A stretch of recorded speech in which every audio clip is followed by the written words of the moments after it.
I'm Mike Bernhardt for the Exascale Computing Project. We're here at SC18, and I'm here today talking with David Bernholdt from Oak Ridge National Laboratories. Welcome, David. Thanks, Mike. So, just quickly, how long have you been at Oak Ridge? Oh, it's 18 years now. Fantastic. That's an incredible career path. Yeah, I really enjoy the labs. It's a unique environment that provides the opportunity, the impetus for a lot of people with different backgrounds to work together to do really big, challenging science problems, and that's what I enjoy. That's fantastic. So, let me ask you to start this off with, how long have you been, or how long ago were you introduced for the first time to MPI? So, I would say I was introduced to MPI before it existed. So as a grad student, I was a chemist at the time. I went to a summer school that parallel computing for chemists that some folks at Argonne offered, and it was really influential in my career. And we were dealing with a whole bunch of different message passing libraries. All the vendors had their own. Argonne had this sort of unifying thing that they'd done, and that was my first introduction. And then later, as a postdoc, I was at Pacific Northwest National Laboratory working on developing parallel quantum chemistry software. And we found the challenges, so the MPI standardization process had come out, but it was initially only two-sided communication. And we found that the coordination that two-sided communication requires to be limiting for the chemistry algorithms we were trying to implement. And so we developed our own alternative communication library called Global Arrays, which is still around and it's part of the ECP project as well. But we developed and used that. It's very popular in the chemistry community. And a lot of that technology made its way eventually into the MPI standard as well. So now MPI has what's often called remote direct memory access, RDMA, and that's not extensively used yet in the broad community, but it's more and more relevant as we get to larger and larger scales. Gotcha. So you started to touch on the interesting facets of MPI, things that have been included, I guess, over the years. What would you say are some of the most influential factors in how MPI has evolved over the years? So you can look at it at a couple different levels. There's been, the standard gets larger and larger. There's more and more calls added to the API and things like that. But if I step back and look at it at a higher level, I think it's really about introducing opportunities to decrease the synchronization, right? And so it goes back to that experience I had as a chemist early on, where the synchronization imposed by two-sided communication was limiting.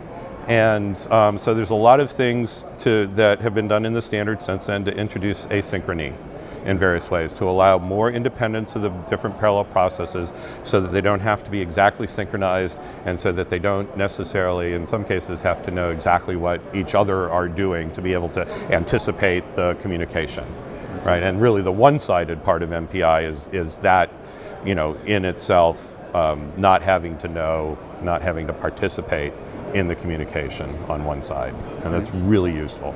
Wow, gotcha. Okay, so a lot of activity this year here at SC18 Yes. related to MPI.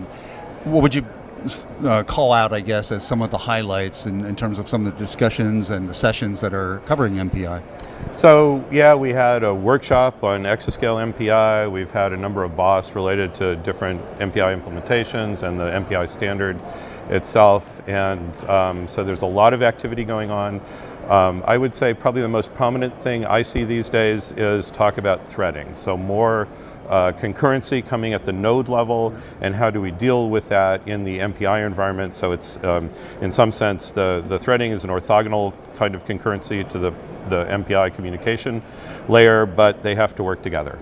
And so being able to ensure that MPI can work effectively together with other runtimes that do threading on the node and things like that. OpenMP is one of the most common, so people talk about MPI plus X or MPI plus OpenMP. And then how to accommodate that effectively in the standard and in the implementations is a really hot topic these days for discussion, and a lot of work that's going on in the implementations to improve the threaded capabilities. And the collaboration related to MPIs, it seems to me like it's everywhere, right? Oh, absolutely. It's a worldwide community. The MPI Forum, the standards body, gets together several times a year, different places around the world. and has teleconferences and stuff like that on a regular basis in between. And it's a group of people who collaborate very effectively and very strongly, even though there's a bunch of different MPI implementations that are at some level competing. Everybody wants to get the best performance. Everybody, wants to be on top, but at the same time, everybody's looking at the whole environment and what does the community need from the message passing interface and what needs to be there for everybody. That's awesome. So, how has the Exascale Computing Project, or ECP, been an influence on the work that you and your team are doing with MPI?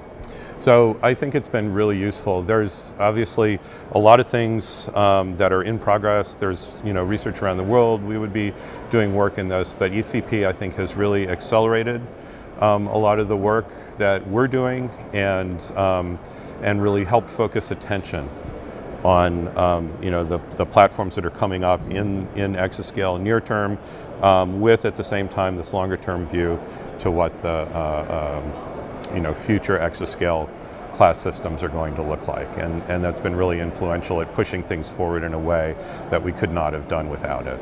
Gotcha. So SC18 is a great conference for the MPI team. Any other thoughts on it? No, it's it's a big meeting. 15,000 of my closest friends. I've been coming for a long time, and I know a lot of people here. It's always great to catch up and hear what everybody's working on.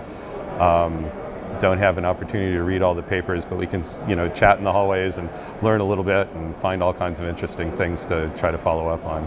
The networking here is fabulous. It is. Yeah, yes. This is great evidence. This catch up with us. Yeah. Work in the same area and never see each other. That's right. Yeah. Okay. Well, we've been talking with David Bernholdt from Oak Ridge National Laboratories on the topic of MPI. For the Exascale Computing Project, I'm Mike Bernhardt.